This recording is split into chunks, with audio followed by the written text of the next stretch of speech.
Yes good morning అండి. Good morning. Yes Koteswararao గారు, మీతోనే స్టార్ట్ చేద్దాం.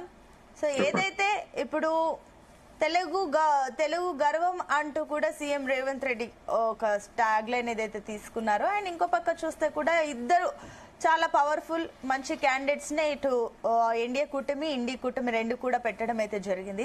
సో ఏంటి మీరు ఏ రకంగా చూస్తున్నారు? సుదర్శన్ రెడ్డికి విషయంలో చూస్తే కూడా అటు బీఆర్ఎస్ అయితే ఎటు కూడా స్టాండ్ తీసుకోలేదు. అంటే ఓకే మన తెలుగు వాళ్ళకి సంబంధించి సపోర్ట్ చేస్తారా అదని అంటే కూడా ఒక రకంగా ఎవరు తెలంగాణ ప్రజలకు కరెక్ట్ గా ఏ పార్టీ నిల్చుంటుందో వాళ్ళకి సంబంధించి మేము సపోర్ట్ చేస్తామన్నట్లుగా మాట్లాడుతున్నారు. సో ఒక్కొక్క పార్టీది ఒక్కొక్క వైఖరి కనిపిస్తుంది. ఏపీకి సంబంధించి కూడా జగన్ షర్మిల అంటూ కూడా ఆ రకంగా మరో ఒక స్ట్రాటజీ కనిపిస్తుంది. సో ఏంటి మీ అనాలిసిస్ ఏంటి దీనిపైన?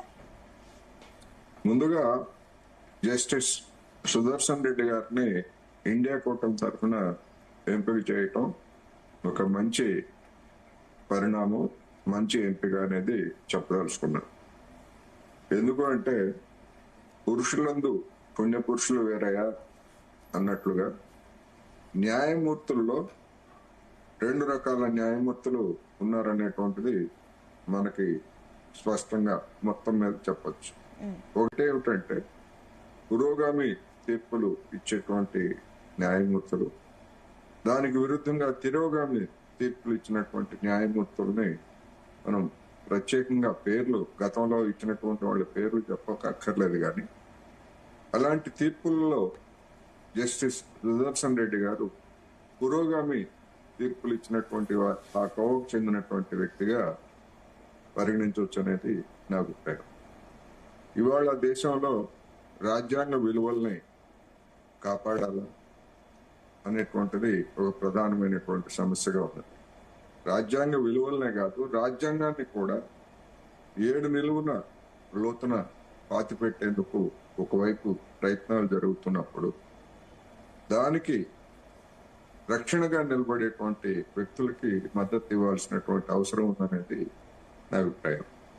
రెండవది రాజ్యాంగ రక్షణే కాదు, ఈ రాజ్యాంగాన్ని గతంలో వ్యతిరేకించి కనీసం జాతీయ పతాకాన్ని కూడా ఎగరవేయడానికి తిరస్కరించినటువంటి దశాబ్దాల తరబడి తిరస్కరించినటువంటి ఆర్ఎస్ఎస్ కు చెందినటువంటి వ్యక్తిని ఇవాళ ఎన్డీఏ కూటమి తన అభ్యర్థిగా నిలిపింది. అందువల్ల ఇది ఒక విధంగా చెప్పాలంటే భావజాల పోరు. ఆర్ఎస్ఎస్ అది ముందుకు తెస్తున్నటువంటి హిందుత్వ ఆ భావజాలం దేశాన్ని తిరోగమనం అంటే మధ్యయుగాల నాటికి నెట్టేటువంటి ప్రయత్నం అది చేస్తూ ఉంటే దాన్ని వ్యతిరేకించేటువంటి శక్తులు మరొక వైపున ఇవాళ పోరాటం చేస్తున్నటువంటి పరిస్థితి. అందువల్ల ఇది రాజ్యాంగ విలువల రాజ్యాంగ పరిరక్షణకు అనుకూలంగా లేదా రాజ్యాంగాన్ని విలువల్ని ధ్వంసం చేయడానికి వ్యతిరేకంగా జరుగుతున్నటువంటి పోరాటంలో ఎవరు ఎటువైపు అనేటువంటిది ఒకటైతే, రెండోది భావజాల పోరాటం. ఈ భావజాల పోరాటం కూడా చిన్న విషయమే కాదనేది మనం చెప్పుకోవాలి. అయితే మరి దీనిలో ఎవరు గెలుస్తారు, ఎవరు ఓడిపోతారు అనేటువంటి దానికి వచ్చేసరికి ఇవాళ ఉన్నటువంటి భౌతికంగా ఉన్నటువంటి పార్టీల పరిస్థితి లేదా బలాబలాలను చూసుకున్నప్పుడు ఖచ్చితంగా ఎన్డీఏ కూటమి అభ్యర్థి గెలుస్తారు. అయితే మరి ఎందుకు తెలిసి కూడా ఎందుకు ఈ విధమైనటువంటి పోటీ పెడుతున్నారంటే ఇవాళ దేశంలో రాజ్యాంగానికి రాజ్యాంగ విలువలకి అదే విధంగా భావజాలానికి ఎదురవుతున్నటువంటి సవాళ్ల గురించి ఈ ఎన్నిక సందర్భంగా ఒక ఆరోగ్యకరమైనటువంటి చర్చ జరగాల్సి ఉంది.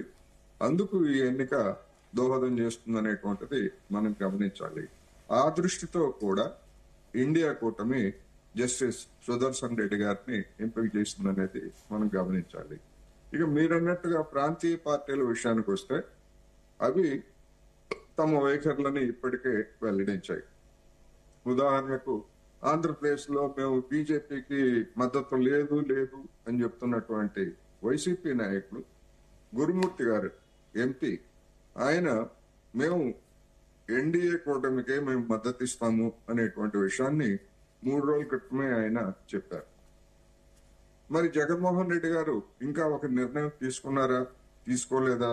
3 రోజులుగా ఆ విషయం గురుమూర్తి గారు ఒక ఎంపీ చెప్పినప్పుడు, లేదు మేము ఇంకా ఒక నిర్ణయం తీసుకోలేదు, దీని మీద మా నిర్ణయం తర్వాత ప్రకటిస్తామనేటువంటి మాట జగన్మోహన్ రెడ్డి గారిని వైపు నుంచి రాలేదు కనుక అదే వైఖరితోటి ఆయన కూడా ఉన్నారు. ఆ మేరకు ఎంపీలకు సంకేతాలు ఇచ్చారనేటువంటిది మనం చెప్పుకోవాల్సింది. అందువల్ల జగన్మోహన్ రెడ్డి గారి అసలు రంగేమిటో, బీజేపీ తోటి ఆయనకున్నటువంటి తెర వెనుక ఉన్నటువంటి సంబంధాలు ఏమిటో కూడా ఈ ఎన్నిక స్పష్టం చేసింది. ఇక తెలంగాణ విషయానికి వస్తే కేటీఆర్ మాట్లాడినటువంటి తీరు చాలా హాస్యాస్పదంగా ఉంది. ఒక రాష్ట్ర కార్యనిర్వాహక అధ్యక్షుడి స్థాయికి ఆ విధంగా మాట్లాడటం అనేది నిజంగా ఆశ్చర్యకరం. యూరియాకును ఉపరాష్ట్రపతి ఎన్నికకి లంకె పెట్టి యూరియా ఎవరు సరఫరా చేస్తే మేము వాళ్ళకి ఓటేస్తామని చెప్పేసి చెప్తున్నారు. యూరియా సరఫరా చేసేది ఎవరండి? యూరియా సరఫరా చేయాల్సింది కేంద్ర ప్రభుత్వము. అంటే కేంద్ర ప్రభుత్వానికి ఓటేస్తామని, కేంద్ర ప్రభుత్వం అభ్యర్థికి ఓటేస్తామని చెప్తున్నారా? మళ్ళా అదే మాటతోటి మమ్మల్ని ఎవరు సంప్రదించలేదు, మేము ఎవరు యూరియా ఇస్తే వాళ్ళకి ఓటేస్తామని చెప్పేసి చెప్తాం. ఇదే ఒక్కటి రాజకీయం.